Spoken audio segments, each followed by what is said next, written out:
Merci, Monsieur le Président. Ma question s'adresse à Monsieur le ministre de l'Intérieur. Elle avait 22 ans et était mère d'une petite fille de 4 ans. Elle a été tuée ce week-end à coups de couteau en pleine rue à Hayange. Elle avait 30 ans et était mère de 2 enfants, tués à coups de marteau ce week-end à Arpajon. Elle avait 31 ans et était mère de 3 enfants, brûlés vifs en pleine rue à Mérignac. Monsieur le ministre, 43 féminicides depuis le début de l'année et nous franchissons des caps de huis clos insupportables de ces féminicides. Désormais, nous avons aussi des meurtres de femmes en pleine rue qui sont des féminicides. Monsieur le ministre, où est la grande cause nationale du quinquennat sur les violences faites aux femmes? Lorsqu'il s'agit des femmes victimes de violences, il s'agit d'une urgence, d'une question de vie ou de mort. Monsieur le ministre, il manque une volonté politique contre le féminicide. C'est beaucoup de paroles, de communication, mais où sont les actes? Ce que nous pouvons voir sur le terrain dans nos circonscriptions, c'est un véritable plan d'urgence dont nous avons besoin. J'ai eu l'occasion de vous le dire par courrier lors d'un féminicide l'année passée en Val-de-Marne. Les associations vous le réclament et je le soutiens. Il nous faut un plan, un budget transversal aux politiques publiques qui a été estimé à 1 milliard d'euros et l'arrêt de votre plan de fermeture des commissariats la nuit. Réfléchir à la mise en place, comme l'a fait l'Espagne il y a déjà 15 ans, à des tribunaux dédiés aux violences conjugales. Cela suffit, nous voulons que les femmes, avec leurs enfants, arrêtent de vivre dans la peur.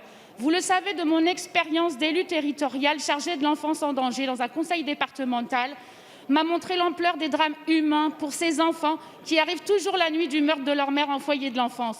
Je suis déterminée pour ces enfants victimes de psychotraumatismes graves. Les féminicides ne mettent pas simplement fin à une vie, ils brisent la vie des enfants victimes et des familles. Ma question est donc la suivante. Monsieur le ministre, où est la grande cause du quinquennat concernant les violences faites aux femmes, dont les féminicides sont l'expression la plus violente, et rappelle les dysfonctionnements que nous observons avec souvent des femmes?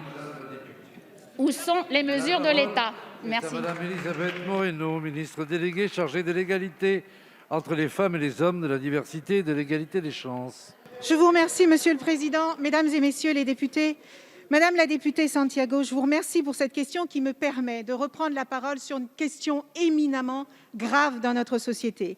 Parler des violences sexistes et sexuelles, c'est arrêter de nier leur existence. Et le moins qu'on puisse dire, c'est que depuis que le président de la République a décidé que cette cause serait la grande cause du quinquennat, jamais nous n'avons autant parlé des violences faites aux femmes, qu'on l'accepte ou non.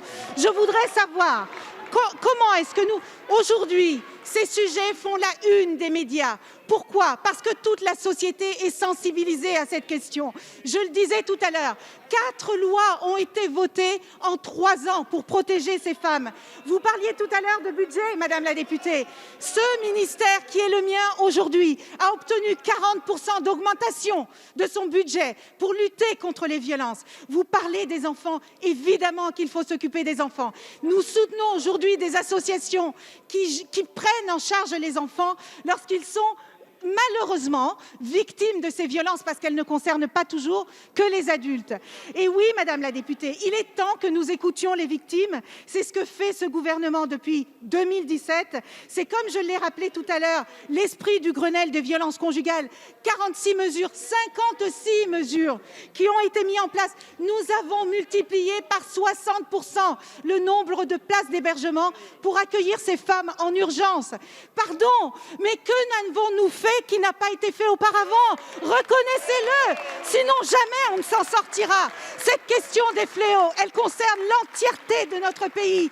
Le ministère de l'Intérieur, le ministère de la Justice, le ministère de l'Éducation, c'est toute une égalité qu'il faut remettre au sein de notre société et nous n'y arriverons pas seuls.